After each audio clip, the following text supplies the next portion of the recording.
during the pandemic, like a lot of people, we were, kind of feeling disconnected, kind of lonely, isolated.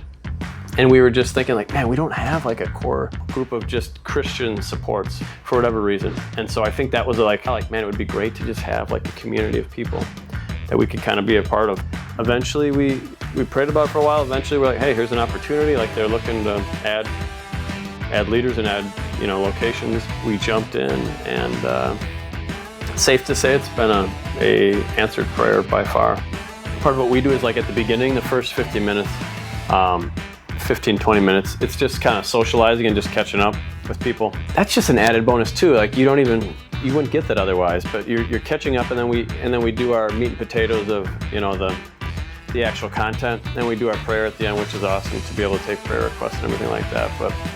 But then at the end, like even though we have a later growth group, like people are sticking around and we're just talking more. So like just doing life together is kind of mixed in with digging into the Word and prayer.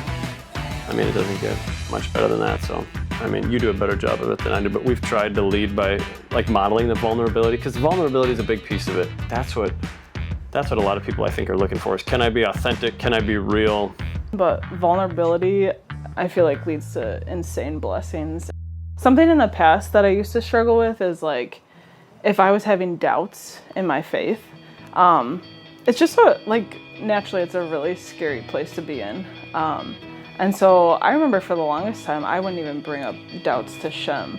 And like, that's exactly where the devil wants you to be. It's a scary place to be in, and he's going to use that, and he's going to attack you further.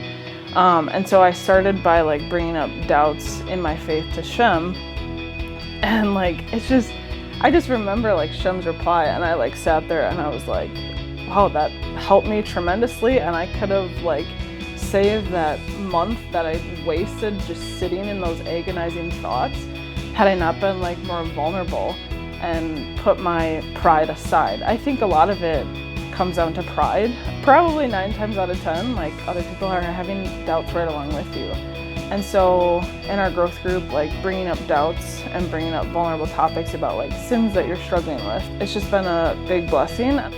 So we have like a group text, and been a actually very recent thing is in the group text we'll be like, hey guys, I'm struggling with X, Y, or Z.